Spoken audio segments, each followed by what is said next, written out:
Live. Hey, look, we're live. We live. We know Dan's in the house. How's it going, Dan? First Howdy, Dan. soldering in a long time. I'll only burn myself once. Not bad. I've Yeah, never that's burned pretty good. myself with a soldering iron. Ever. I have never seriously burnt myself. I've definitely like accidentally touched, a small patch of skin to like the barrel or something. Just because I find sometimes like I'm used to soldering in tight spaces. And so trying to get I've had solder fall onto my finger. oh, that sucks. Yeah, That's like hot oil, man. That's just yep. oh shit. Yep. All right, we got 2 people in. Oh, that's what you did, Dan. Oh shit. Yeah.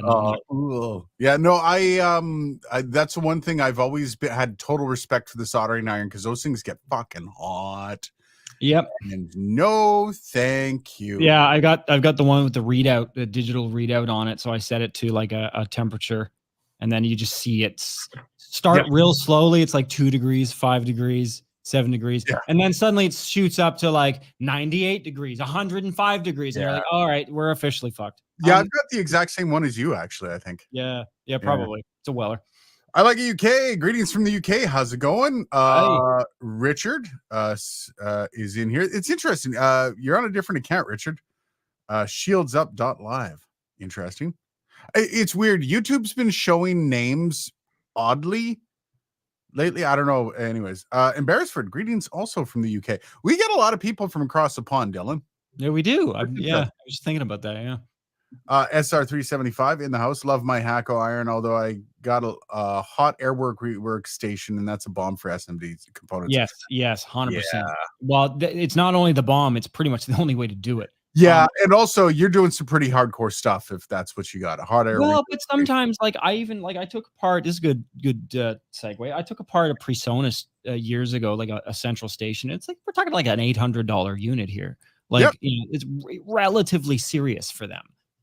Completely passive signal chain. Everything is analog switches inside that switch the audio. There's nothing other than the mono summing circuit. There's nothing active, which is great for mastering. But like the meters are wonky on it. The meters are pinned for no reason, and they've been like that. They've been like that for like 5 or 10 years. And so I was like, you know what? I really got to get in there and see what the hell's going on with that. Obviously, there's something is blown. And so I open it. Of course, it's all SMDs. It's like a multi-layer PCB. And I'm like, fuck you.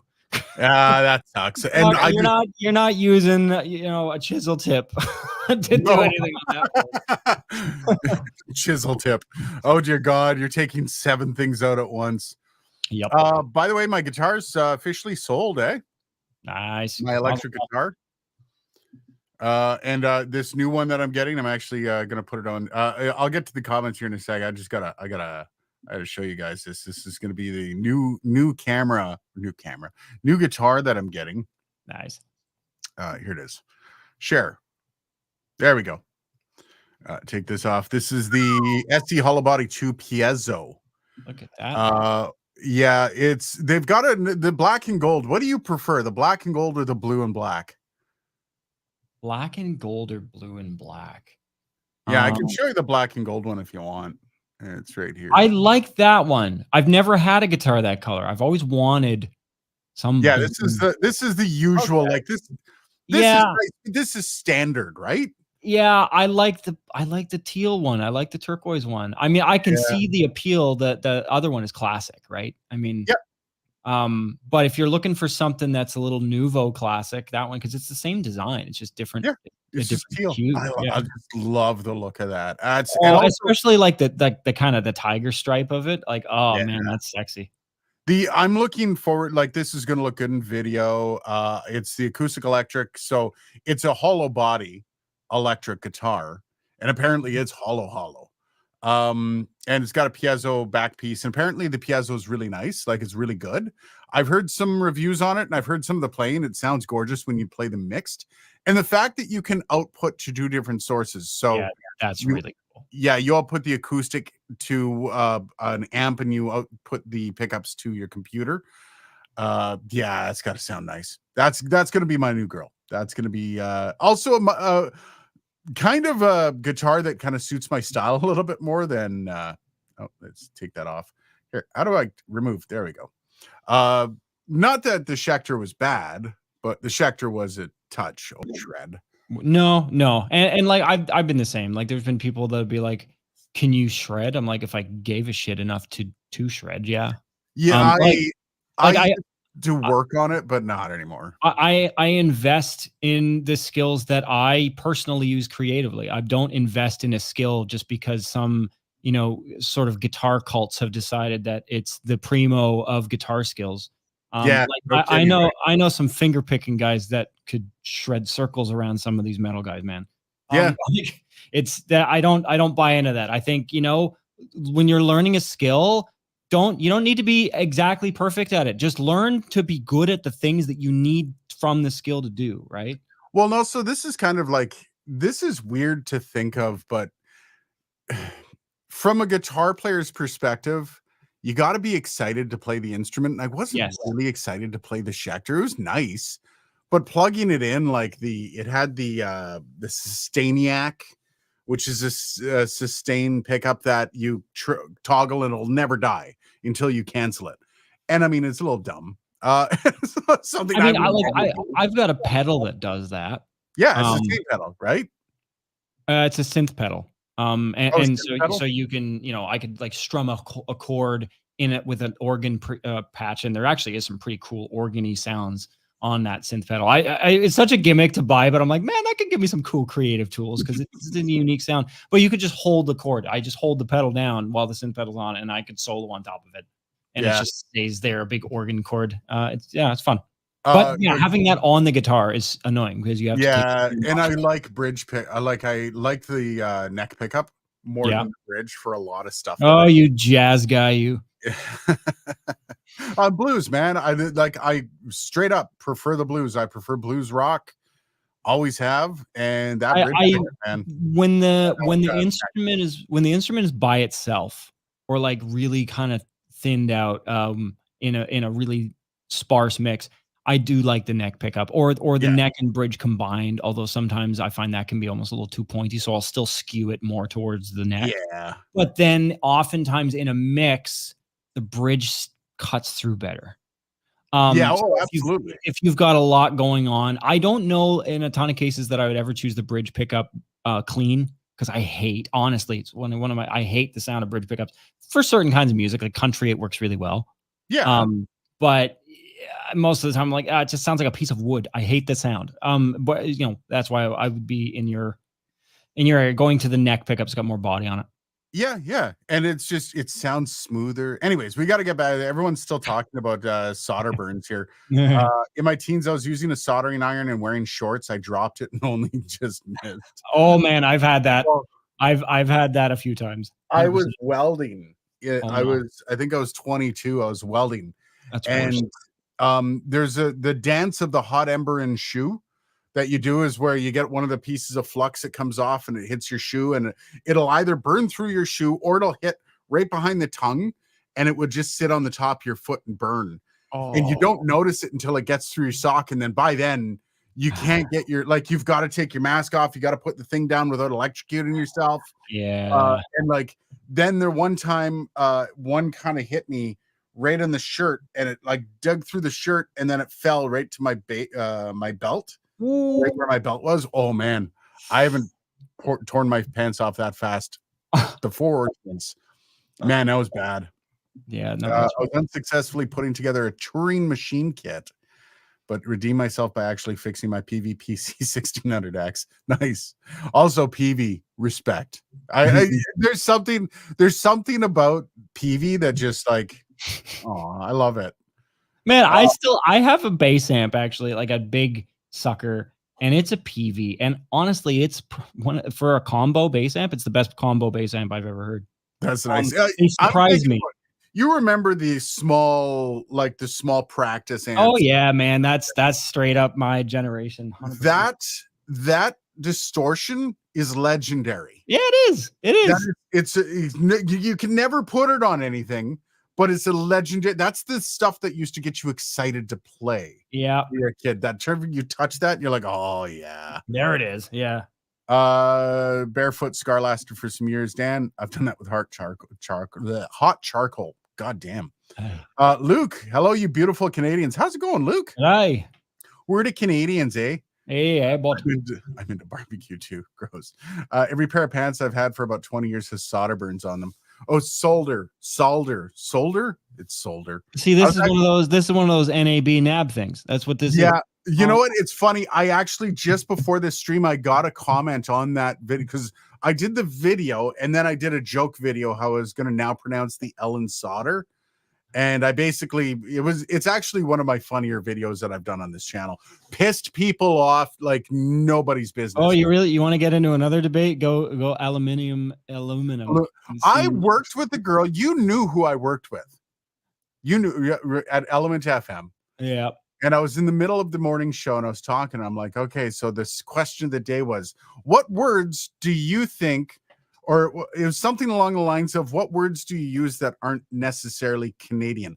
I say aluminium because it's just kind of been beaten into my head. And right in the middle of the show, she argued with me. She's like, nobody calls it that. Not a single person says aluminum. Like half of the world does. More than half, actually. Yeah, like I'm pretty sure aluminum is in a minority. And it's funny because now every time I talk about a road product and I'm saying something aluminum, I say aluminum, or for my Australian friends, aluminium. But it's or for my rest of the world friends. Yeah, I sometimes forget that North America kind of tries to pretend to be the world. We're not competing with LTT this week. Good. We only got 10 people in. Where'd everybody go, huh? There's no big fight happening and everybody's like out the door now. There's no drama. I'll take DC over LTT any day of the week. That's sweet. I haven't watched LTT. God, it's probably been about 2 years. I know it's after the Linus Tech Tips. They had a bit of a thing where Linus was called out for basically shitty behavior and kind of careless behavior with products. And I kind of fell off after that because I'm not here for the YouTube drama. No. He was called out by Gamers Nexus. Were you watching that one? No, Gamers Nexus called him out for basically their testing methodology and how shitty it was, because he called out Gamers Nexus on the live stream. And so like it kind of got into a big cat fight. Since it kind of became that, I haven't really watched LTT, the live stream. So WAN show, that's what it's called. Yeah. But the name of this podcast, Dylan, have you seen it yet? No. On the Eve of Greatness. Mm-hmm. Of course, I am talking about the Toronto Maple Leafs about to destroy the Boston Bruins in Game 7. However, I'm also referring to Dylan and I are actually finally coming to the final moments of one of the bigger projects we've done on this channel, dude. We're actually, would you say this is the biggest? Like the first song we did, Hurt, wasn't as big of a process as this. No, it was certainly less annoying.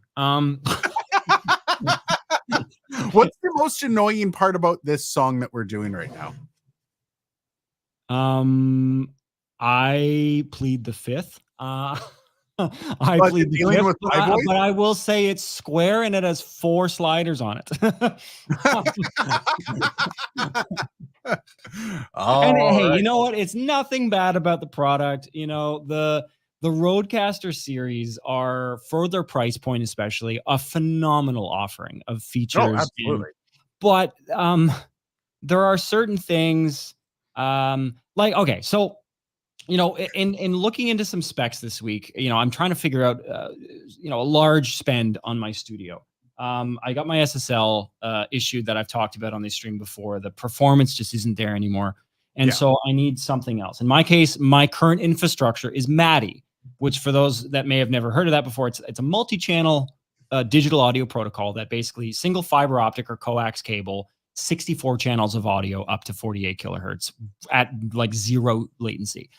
Aiden, I shit you not, I tested the loop back because in MADI you can kind of do a loop through test and record basically the output through the optical cable. And at the end of the loop, I looked at the 2 waveforms. I had like these little, you know, 1K like test beeps, and I zoomed way in on them.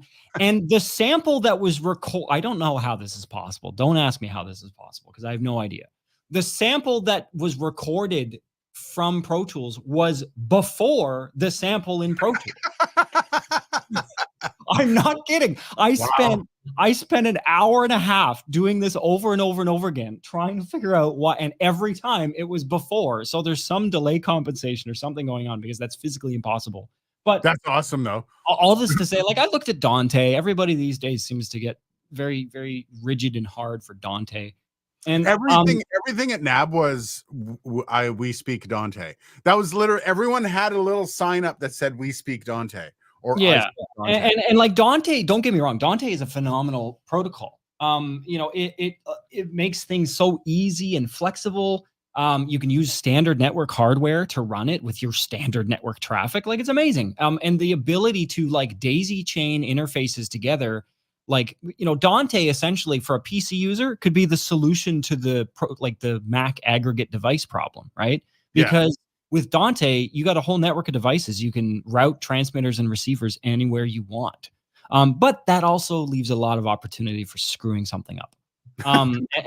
And also there's latency. There is an amount of latency with Dante. It's not ridiculous, but it's certainly more than Maddie.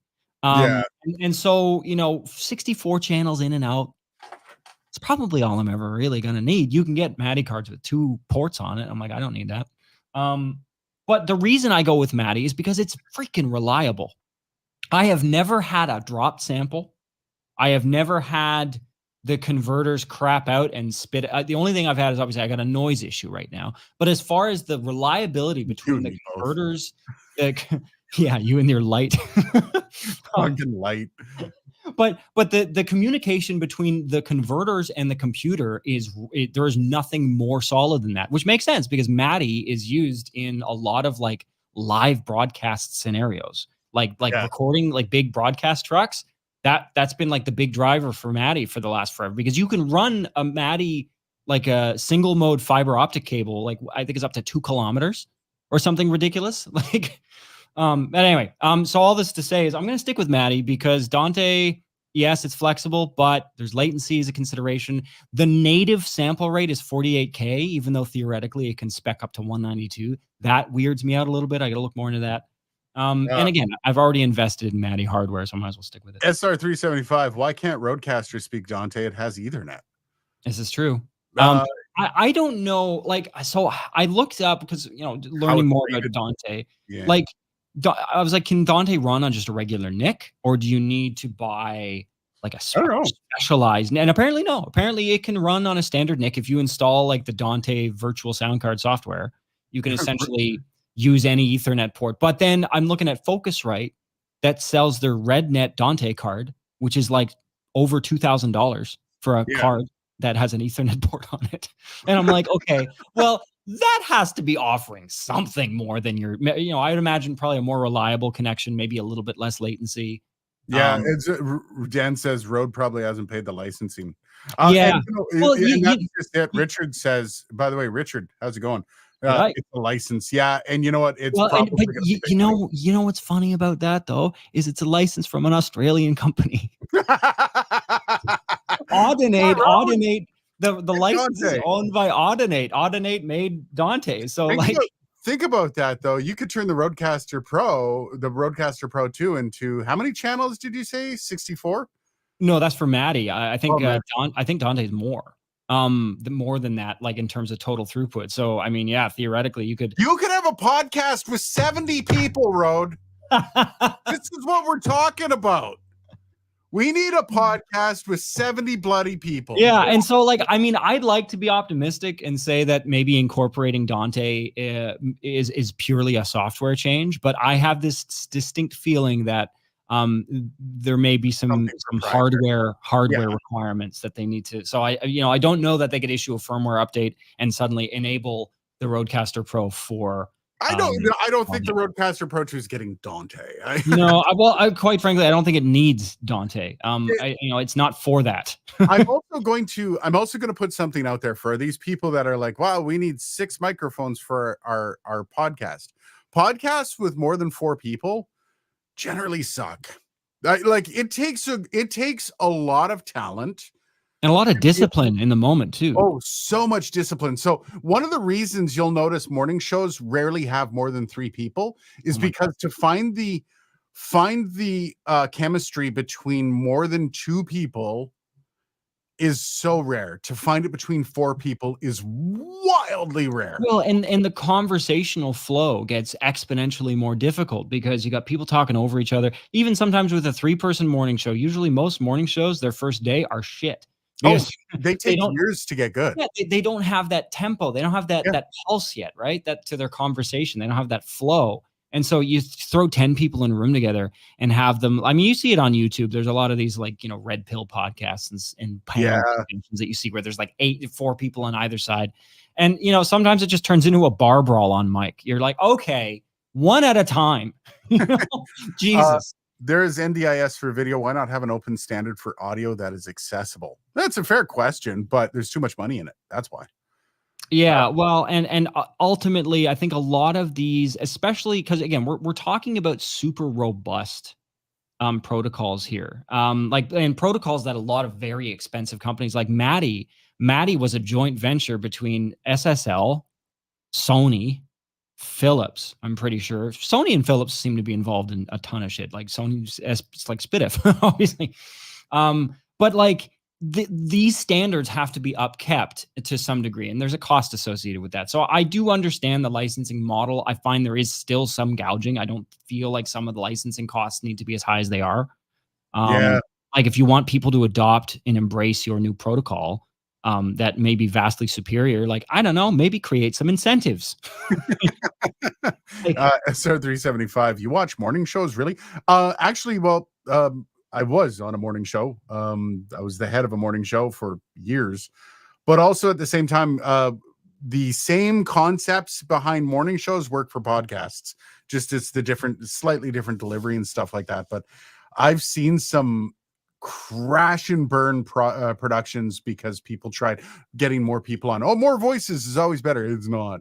All it takes is one person that has negative chemistry. So people have chemistry when they get put together. So imagine a person, when you sit down beside them, you just hit it off. You can talk about anything, right? That's the kind of chemistry you're looking for in a morning show. But then there's people that have negative chemistry. So they'll have positive chemistry with other people, but then you sit them beside that, they'll tend to be a chemistry suck. So what they'll do is they'll literally like be the death of the conversation. And that happens more often than you might think, where one person just like can't bounce. They can't be a part of the conversation or follow it in the same way. I actually worked with somebody like that. I had a morning show co-host that for 2 years literally sank every conversation I threw out there. Almost intentionally sometimes, by the way. Sabotage, right? Like, so whenever I see somebody asking for more inputs on the Rodecaster Pro 2, I'm like, really? Are you sure? yeah, I mean, four sources total, like as we've just discovered, it is for podcasting. But what I was getting at with what I ran into with this thing is it's not the most reliable. And I don't know if it's a driver issue. I think it might be a driver issue because I originally thought powering off the unit and powering it off, because that would fix the problem. And so close the program, power it off, power it back on, which is kind of annoying to have to do like multiple times a day. So I'm starting to think, before you go on, I just want to preface this. I'm starting to think you might actually have a bad unit, because I think I might trade out with you for the white one. I was going to say, like, if you want to swap, like, we're going to be doing some stuff tomorrow. So. I have the Rodecaster Pro 2. It hasn't been shut off in like 4 months. Yeah. And it's fine. In fact, I've got the DLZ Creator XS, which recently had to be rebooted because it started to go a little wonky. You rebooted it, it was fine, but that thing was on for like 6 months, or since I got it. I don't think I'd turned that thing off since I got it. But the Rodecaster Pro 2, like every once in a while, like, and I'm talking like months and months, you would have something where what was it with that one, where something wouldn't come through, so you'd have to reboot it. But yeah, it's never gone wonky on me after a short period of time. Yeah, so I would be the unit. It might be the unit. I do notice it runs quite hot, and so I don't know if that's intentional. I mean, most of it shouldn't be hot. It should be warm. It is warm. It's not like it won't burn you. Like you could pick it up, but like you kind of put your hand on the screen, and it's like it's quite warm. Like it's. It shouldn't be that. Actually, that's interesting. I'm gonna actually bring that back to me, and I'm gonna do some tests on that to see, because I'll send it back.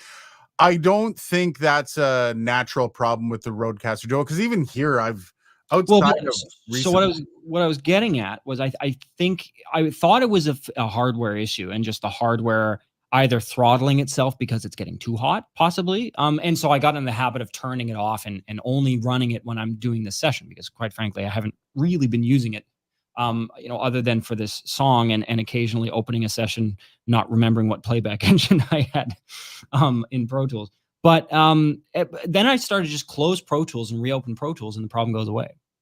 And so Interface with Pro Tools. it could just be a software issue with the ASIO driver with hardware implications. I'm not sure. Again, I'm not putting any of this on Rode. It could just be a bad product, or a bad SKU, a bad serial. And that happens, right? There's like tolerance. SR375, I leave my Rodecaster Pro 2 as well. Never turn it off. It's on all the time. Yeah, most of my gear is like that. Like I was talking to one of my friends about that. I'm like, they're like, you don't turn all your stuff off. I'm like, no, because I'm not going to come into this room, which I'm in every day doing stuff, and flip on literally 50 on switches. Because it's also, you got to do it in an order, right? Like you have to make sure you turn stuff on before your monitor. Here's a good piece of advice. Don't turn your speakers on first.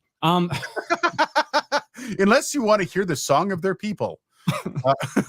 No, usually it goes digital, analog, high voltage. Or digital analog speakers. I had a power conditioner, a Monster Power, way back when. I think I gave that to my old boss. But it had 3 distinct banks in the back. It was auto sequencing, and so you would start it, and it would first turn on the digital bay, or the digital bay, then the analog bay, and then the speaker output bay, and it was good. Never any issues.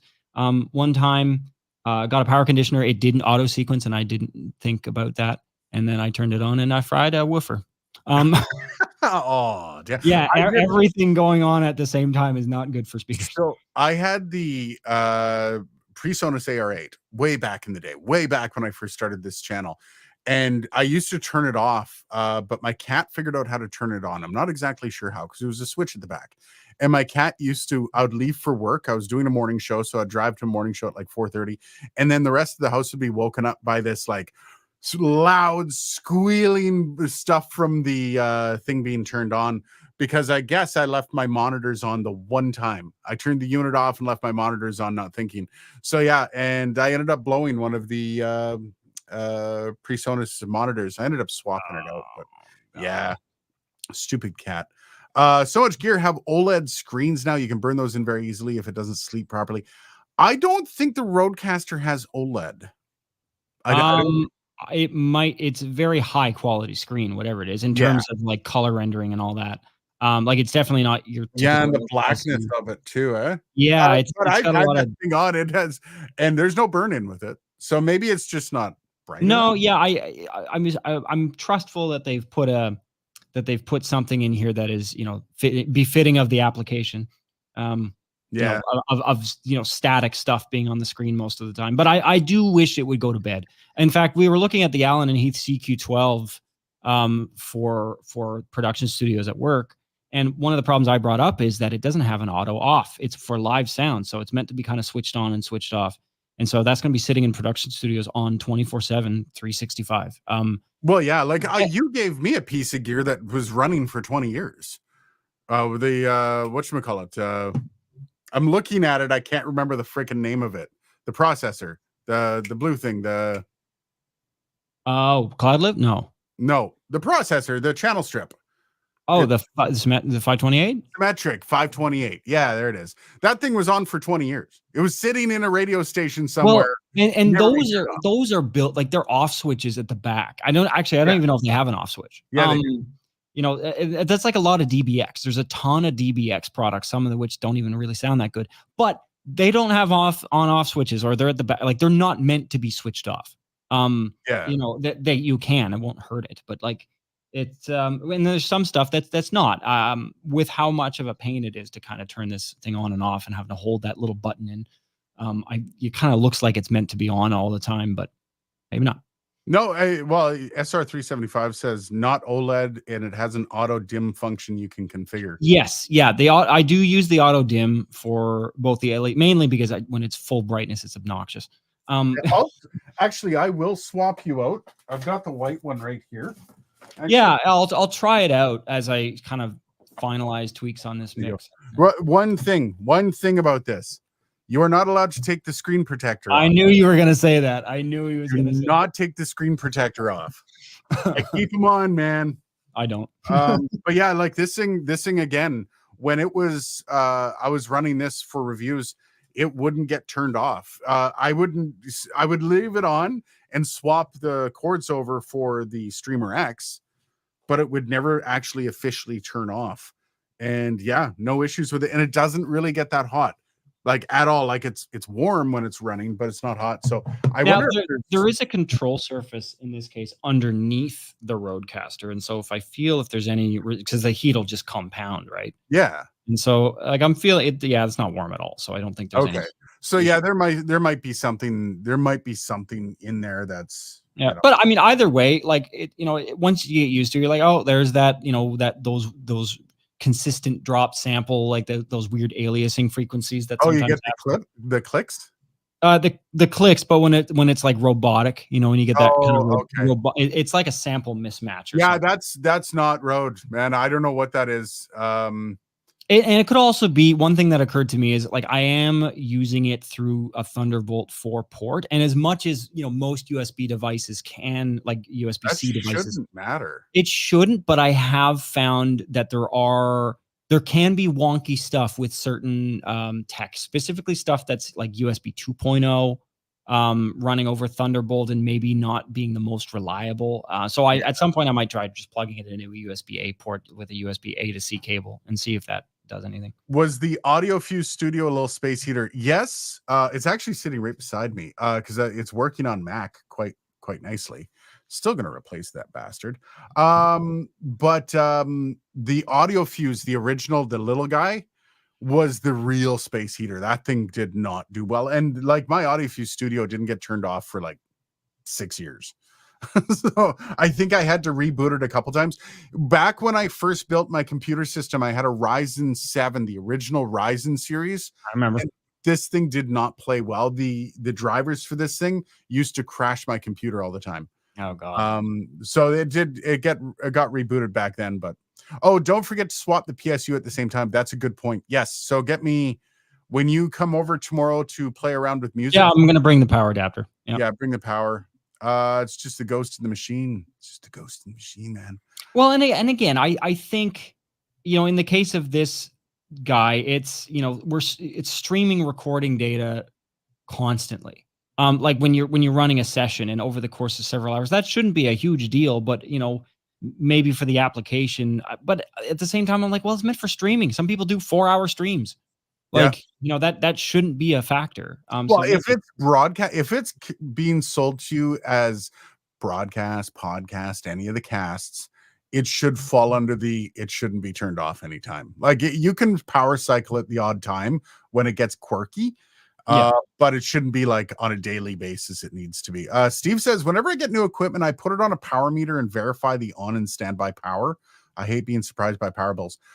See, you're in Ontario. I'm in Quebec. My power bills are nothing because power is cheap here. I don't have that worry. Like, do you see it? Well, you're in an apartment. Do you pay your own power? Yeah. Oh yeah. I pay probably somewhere between $80 and $120 a month. Is that more than it would be if you didn't have your ridiculous setup? I would imagine you suck some power. Yeah. Well, I mean, like I've got an amp meter. That everything that's in this room, there's 2 stages of power conditioning here. There's a voltage regulating stage, and then there's the actual power conditioning stage. So I can see right now with most of the stuff on, I'm using about 4.1 amps. So like, north of 400 watts. Yeah, damn. Kind of the total, which in the grand scheme of things is not that, like, that's like half a space heater. Yeah. And also right now there's some stuff on that's not normally, like, if I kill my monitors and kill the preamp bay beside me, which is on, that'll probably save me 100 or 200 watts. Most of it is the PC. You know how much freaking gaming style PCs can chug.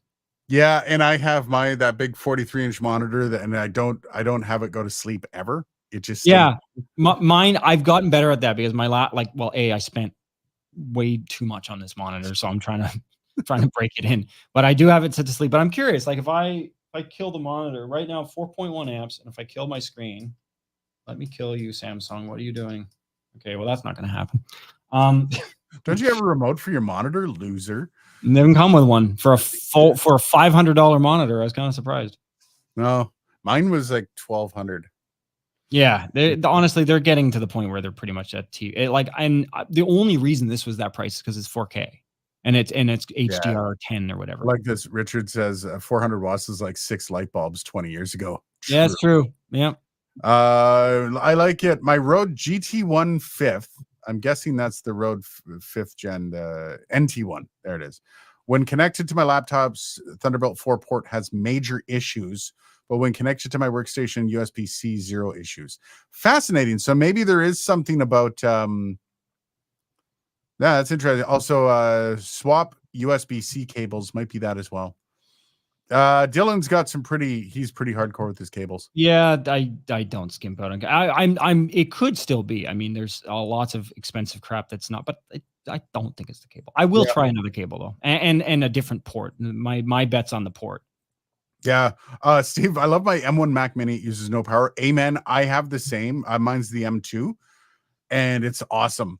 So little power, and it's probably the most powerful computer in this house, which is kind of sad.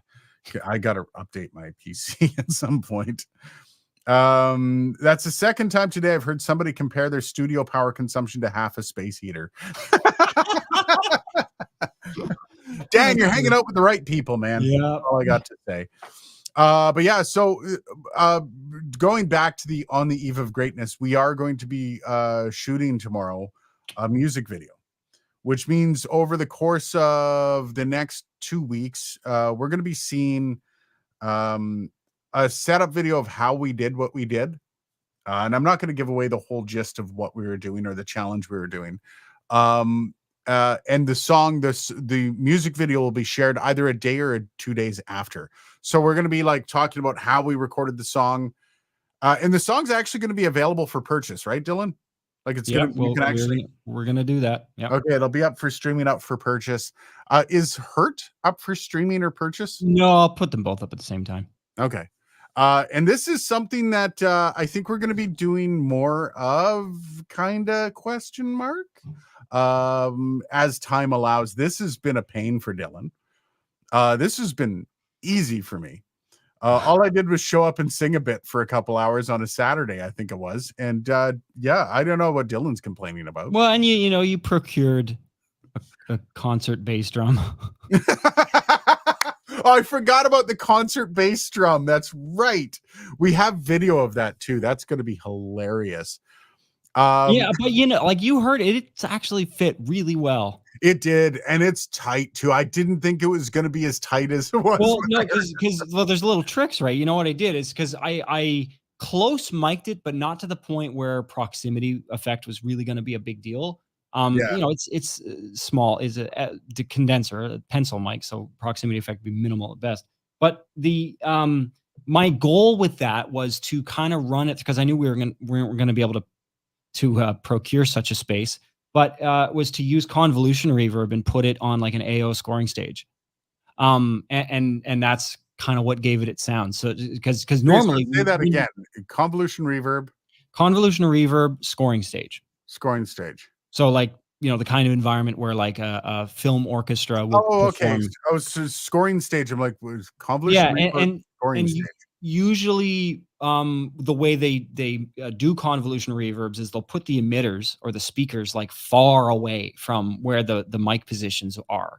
And so the nice thing about that is like, if you've got the scoring stage microphones normally where you mic an orchestra, which is like front, sometimes sides, back, and then you've got the speaker kind of where the percussion section usually is, which is at the back. And so like the speaker's position kind of mimics like a snare drum or a bass drum or any of those percussion-y instruments really, really well. And so the one instance where I really have found convolution reverb to be effective is orchestral things. Interesting. Not all of them, because, you obviously if you're doing like first and second violin right up front, and the convolution reverbs throwing those way at the back where the Genelecs are. That's not that doesn't sound super realistic. But for like percussion-y stuff, to pad it out and give it a certain stereo feel to it. Yeah, and again, to make that low end just really rumble. Oh, there's some low end in this. Harshdeep S. Joanda. Never seen you at the live stream, and I guess I know why. Wish you did your live stream either 5 hours earlier or 4 hours later. It's 3:09 a.m. here. So we're either up at 9 o'clock at night doing a stream. No, that'd be fun. I would do like a before bed, late night chit chat by the fire kind of live stream. I would do that. And yeah, I've thought about moving this to 9 p.m. However, what I'm planning on doing, probably not this week, maybe next week, I'm starting a gaming channel where I'm going to just play video games. Nice. Friday and Saturday night, 2 to 3 hours. Just I wish that could be my job. Chat and play games. It's not easy, dude. Wasn't I saying this last week? Was it oh shit, I always forget his name. He was the one who was telling me I should do it. Luke's like, dude, you should do it. You should say, yeah, Luke on yourself. It says sweet. I was talking to him about it, and it's really hard to stay on track with the game while maintaining an emotional attachment to the chat. Yes. So much so that by the end, you're just like fucking exhausted. Well, it's like I've had it where, my partner will get home. I'll be playing some game, on the hardest difficulty. That's always my goal. I go through it normal. I get through it normal. Then I go through, and then my goal is always to go to the max, because then you got to re-strategize most of the time, right? That it kind of becomes a whole different game at that point. Yeah. So that's kind of my obsession with games. But like, I'll be doing that, and obviously, I don't know, playing like Far Cry on max difficult to try and sneak around and strategize and flank. And then, my partner starts going on about her day, and I'm trying to listen to her and engage. And it's nothing, nothing against my partner at all. It's just trying to do those two things. So I can imagine that's very similar with a live stream. Harshdeep says, I'm from India. The only reason I'm up right now is I was watching sprint qualifying for Miami GP Grand Prix. Nice. Welcome to the stream, buddy. Yeah, I'm sorry. The time is just Dylan. We can't go earlier because of Dylan's work. Dylan actually does a job. If this ever becomes full-time for Dylan, which we're hoping is going to happen, hint, hint, if you guys want memberships down below. But this is the goal, is to make it Dylan a part of Dark Corner Studios, at which point, that would be kind of cool. I don't know if it's going to happen anytime soon, but then we can readdress time and place and what's happening. But other than that, this is kind of the time we got to do it at. But I appreciate you coming out, brother. Yeah, I mean, we can go later. I mean, we could experiment with a little bit later. I think this is like hard Friday. Yeah, it is. People are generally, I mean, even right now, like people are in our time zone, people are going home from work and probably exhausted or getting hyped to get smashed. One of those two things. Right. And so when you had originally proposed like, 5 o'clock on Friday, I'm like, really? That's a good idea. Okay. And I mean, obviously we get good conversations on here, so there's lots of people hanging around. But we went later a couple times. It's hard on Friday, man. Like, I got family that my wife kind of expects me to be part of the conversation on Fridays and just be available. And also like after a week, like by the time I get the end of most Fridays, and I'm just burnt. 9 o'clock is rough. I like it says this time slot works for me. It's 10:41 in the UK. That's a nice time. It's almost it's almost midnight in Germany. Great time to watch. Yeah, that's the time when you want to be sitting back watching a live stream. The thumbs up. I keep doing the thumbs up because I love it. Dylan, do a thumbs up. See what happens. Nothing happens. I know. Are you sure? Happens. Yeah, nothing happens. Because it's just my computer does it. Microsoft is, even though you're coming through my computer, it doesn't recognize the thumbs up.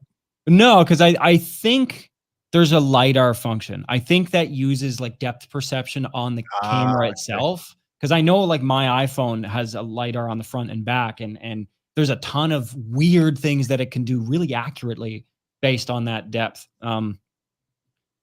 Yeah. Oh, no doubt. I'd watch you guys at 3 a.m. I'm up a lot anyways. Yeah. It's funny. I had a spell, when you get 9 to 5, and you start kind of becoming a part of the fabric of corporate America. You know, you get used to, like, I've never been a morning person. I've always been a night owl. If my sleep clock is left unmanaged, I will totally be going to bed at 6 in the morning and waking up at 3 in the afternoon. That is my body's natural way to want to Oh, be. really? Yeah. Um, Luke's just figuring out what military time is, by the way. oh yeah, I found that since I had my third kid 12 years ago, I am now a midnight to 8 a.m. guy. I can go to bed. I go to bed at 11. I was for a long period of that doing a morning show, which I was going to bed at 8:30, waking up at 4:30. yeah, That sucks. yeah. But now, like, I naturally go to sleep around midnight and I wake up naturally around 8. But because of school, I go to bed at 11 and wake up at 7. Yeah. SR375 says no LiDAR required. It's an AI bit. I got Oh, that. Richard, I echo that. Dad here Friday. I'm wrapping up a few emails. Good time to catch up and listen. And yeah, I agree. It's yeah. just it's a North American thing. Hello, audio miscreants, gear junkie. How's she going? Oh, Harshdeep. Global community is great, but sooner or later, one runs up against the practical limitations of being global. I don't 100%. remember going global, dude. Well, I mean, honestly, I've noticed. I mean, you know, over the span of us doing these streams, we've had people from every corner of the planet. I swear. You know, we've had people from France, we've had people from Spain, people from Germany, people from UK, people from Australia. Like, Yeah. you know, I'm always impressed by just the sheer scope of the different walks of life that we get coming through this channel. Yeah, and it's cool, and this is, part of the community portion of building the channel, which is what I really like about it, is being able to sit and chat. And like, we've had a good portion of the same people coming for these live streams for the past year at least, and some even longer. I know. Yeah, I was gonna say some almost since the beginning. Dan Asdas has been coming. I mean, I think from the very beginning. Midnight Wolf is another one, although I don't think I've seen him on live stream for a while. But yeah, like, there's a lot of people that have been really coming for a long period of time, and it's cool. This is one of the best parts of doing this job, is kind of hanging out for the hour, right? And just chatting. It's also like time where Dylan and I can hang out and chat as well, which we're getting better at. We're doing that more. We're actually talking more personally, person to person. Yes. I found. So Harshdeep, I overlap my workday with colleagues in New York, so I work up to 1 o'clock Eastern, but soon after that I'm usually ready for bed. Oh, I can only imagine. Yeah. Like, I'm used to communicating with people in Australia because I talk with Road when we're coordinating stuff, and yeah, like, they get a hold of me at 8 p.m. on Sunday night. Yeah, which is like beginning of the day for them. Like, that's crazy. Gear Junkie, do you guys have any experience with the new Mackie Onyx USB mixers comparing with Tascam Model 12? Thanks. I only have experience with the Onyx that's on the Mackie DLZ Creator, which is the Onyx 80. The other Onyx boards there, not the Onyx 80 preamps. So I would say no. But I also do not have any experience with anything Tascam. However, I do have contacted Tascam, where we rekindled our relationship at NAB. We saw each other from across a crowded room, and we just found each other again. And I'm like, "Hey, man, do you got X, Y, and Z?" He's like, "Yeah, I'll send them to you." And it was beautiful, man. Just beautiful. Onyx 12 versus Tascam 12 specifically. Let me see if I can put that together. I got contacts both with Mackie and Tascam. Sure. What do you want to know though? Like, really, I mean, it comes down to preamp, and between at that price point, preamps are going to be literally indistinguishable unless Tascam has some really bad sound on theirs, or some I really mean, bad Onyx pre's are pretty good. Yeah. I've used Onyx boards, mind you, a long time ago. When the line was first launched, but they were again a pretty decent offering for the price point. You know, they actually, for a while, a lot of people swore by them. And I think there's some people that probably still do. Yeah. Okay. We got a couple here. JR, I'll get to you in a second there, Jigger. Just got in. Don't know the topic, but I'm torn. 416, MKH 416 or TLM 103. I'll get one of those, and I have choice paralysis. Okay, so JR, 416. make sure you go to my Amazon links and click on that before you purchase it. Personally, and this is 100% a personal choice. Yeah. You're listening to the MKH 416 right now. Yeah. And I love the sound of this microphone. I would just go 416. I love the 103. I love the 102. I still personal usability. I don't think it's a contest. I think the MKH 416, like, get the 416. That's my personal opinion. There's no empirical data behind that. Both mics are known for sounding great on everybody. And that's one of the things about those, the Neumanns. Neumanns just sound good on everybody because they're not. Speaking of which, what? Oh shit! Sorry, man. Yeah, it's right over there. Sorry, I'm sorry. I got your Neumann. I've been holding on to your U87AI. I apologize. But yeah, MKH 416 is also, I think, a little cheaper than the TLM 103, and I think it's more versatile. So that's just me. Jerkers in Hungary. Sorry, I'm late. Currently in Hungary right now. Where are you from usually, Jerker? But I dated a Hungarian gal once. She was nice. I'm streaming this to Facebook. I got to be careful what I say. I think, I think she's on my Facebook. I work in learning space, AV, building design, and supporting classroom. It's so fun to hear about the pro industry from your side. Yeah, I like pro. I'm the pro. Dylan is more on the pro end of things. But yeah, it's always fun to see those where audio kind of splits. And I think a lot of pro spaces kind of forget that there is a whole wealth of audio out there. For example, church audio is massive industry. People don't realize how big church audio is. And there are companies competing for church business. Well, and some of those guys, I got mad respect for some of those church sound engineers, because like they really know their stuff, and you kind of have to, because I mean, yeah, churches generally are kind of like old opera houses. They're built for acoustics to a degree, but a lot of the times those acoustics get out of control very quickly. Well, you throw in everybody singing in every spot of the church. Yeah, it just becomes a hot mess. And so as a sound engineer, to manage that and reflections and you know, any kind of standing waves that might show up in resonances, like that's a lot. Yeah, and you know what? And there's so many different audio video. You see a lot of people working in the government, and they need audio video engineers. And when I say audio video engineers, basically me. So they don't need anybody that's going to, they just need somebody that knows how to get video to a source and audio to a source. So yeah, well, and it's tricky because now we're seeing a lot of like live streaming technology for corporate events and stuff that they stream around the country. And so there's a certain, definitely like corporate AV guys, you know, aren't, you know, the kids pushing the TV card in high school, you know. There is definitely some specialist technology, installation-y type stuff that you have to be well versed on to be a corporate sound or a corporate AV technician. And I never had a ton of respect until I briefly interacted with Shopify, actually, their head office in the AV space, and I got to sort of see how they ran their shop from that perspective. And I'm like, you guys are freaking serious? And they're like, this is the corporate standard now. This is how events are held. This is how the rooms that events, this is how they're designed. These are the specs that we hold them to. And I'm like, okay, that is not what I thought it was. Okay. Yeah. All right. So we only got a few minutes left. Dylan actually has to dip out because he hates us all. With a passion. No, I couldn't help it.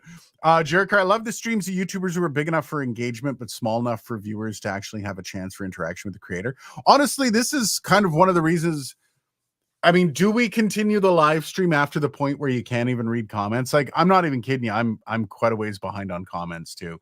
And I'm not going to be able to get to them all. So we're actually kind of almost on that watershed moment. Like, we got 35 people in the room. Watershed moment where we can't keep up with comments, and now we're gonna have to like start to just pick and choose, see if we get the ones. I really like being able to talk to new people. We've got Harshdeep here, like seeing people come in from India that I can chat with, and you know, that I love being a part of that. I love being a part of that conversation. And I love knowing that people can also like hang out with us for an hour. That's so Yeah, well, cool. and I like the idea that we can like I've always hated kind of the one direction approach to teaching people stuff. I feel like the learning process is usually best done interactive. And so, you know, YouTube videos are essentially a one-way thing. But it's nice to be able to do this and actually get people coming with questions or follow-ups to videos and actually like Yeah. get to kind of help people in real time work through some of their stuff.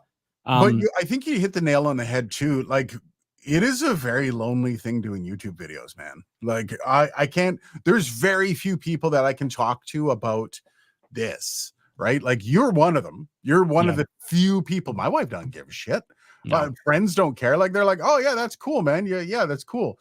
But to understand the issues or the frustrations or stresses, so being able to actually to just talk to an audience and just chat like this for me has become super important. And it also keeps me grounded to what's going on. Like I Liberty Dude says, like the video or not. Yeah, I think you need to like it, buddy.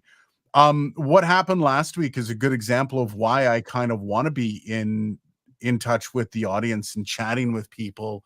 And I want to know if there's issues. I want to know. I want people to feel like they can come and talk to me and to be part of this.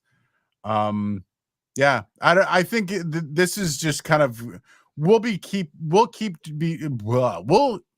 keep doing this as long as it still meets the requirement for both of us, for both the audience as well as for us. This is never going to be a money grab. This is just literally a hanging session. I did see one thing. Did you meet Roland at NAB? Yes, they were there. I did not get to meet them. And I remember seeing them going, I wonder if they want to talk to me after I kind of sewered their with the boss pad thing, the boss board. Do you still use that boss board? The Gigcaster? Yeah. Yeah. I mean, like not for now because the RCP Duo 2 Yeah, that's true. has been taking up my time. All right, we're gonna have to go. YouTube hug through the Canadian pigeon delivery internets. Hey, Liberty Dude, how's it going? Yeah, make sure you drop a like on the video as well. I appreciate that. And the Veraka scale. Hey, watching from the car, haha. Laughing just doesn't go over as well on the internet. I don't know what it is. Cheers, guys. Thanks for coming out, and we'll see you next Friday. And we'll let Dylan get off to whatever he has to do that's more important than us. Okay. Okay. Catch you later, guys.